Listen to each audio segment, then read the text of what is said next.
Political specialist Adam Vaughn will have much more on this story coming up on City Pulse at noon and, of course, City Pulse at 6. Well, we are almost 2 weeks into 2005. Are you still keeping up with your New Year's resolutions? Now is the time to give yourself that added push to stay motivated and attain your goals. Joining us with more on how to do that is Robin H.C., life coach and personal effectiveness trainer. Hello, Robin. Hello. So, 2 weeks into it.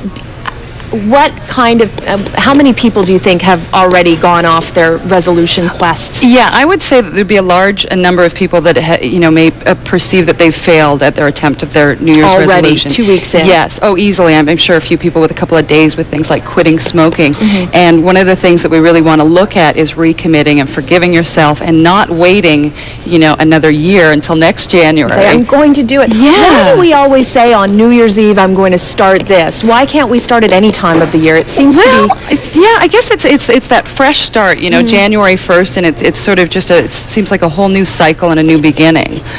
So I think that's, for people, it's just when they do it. For me, on an ongoing basis, I look at my goals on a regular basis, and the lifestyle and that type of thing. But, people just seem to do it at January 1st. It's when they'll actually commit to something. Do a lot of people fail at achieving their goals or their resolutions for New Year's because they didn't set realistic goals in the first place? Is that part of the problem? I don't know, because I don't necessarily believe personally in realistic goals. I think we should just dream big and go for it. I think a lot of it has to do with the structure and the support system that they're putting in place. Looking at their circle of influence, if they're looking at quitting smoking or a lifestyle change, because diet is a really big thing. Mm-hmm. And just making sure that you're surrounding yourself with people that are like-minded with their goals and supportive with their goals. Okay, any other tips on, 2 weeks in, if you're sort of floundering a little bit on your resolutions, how else can you achieve them? Well, I think one of the big things is be careful who you share your goals with, because there's a lot of people that will say, no, that's not possible, you can't do that.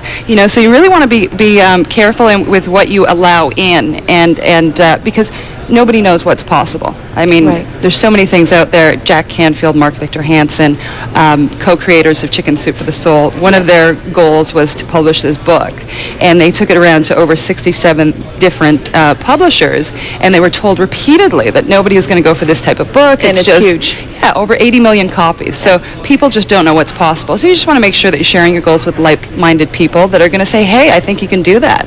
How can I support you? I don't know how you're going to achieve it, but I'm open to supporting you in any way I can. Okay, so say you're feeling a little blue 2 weeks into the new year because mm-hmm. you haven't stuck with that diet, you haven't exercised 4 or 5 days a week. Mm-hmm. What can you do to sort of get yourself back up into that positive mind frame that you can do this? Yeah, and there's so many things you can do. One of the things I like to do is actually to do a visual collage at home that I put on my fridge, representing the lifestyle that I'm interested in creating.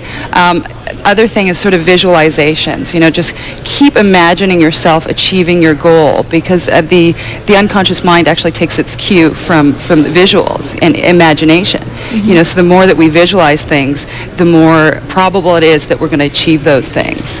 It's so easy to get bogged down into the routine or, Yeah, and that's actually, I was discussing at a program I was at last night, that the time is something we create for that which is important to us. So it's just a matter of making time for that run. If you are committed to having a healthy lifestyle and you want to run, you create the time for it. And you give up other things in order to create the time. Priorities. Absolutely. Okay, Robin, thanks very much for joining us this morning. Thanks for having me. We are taking a short break.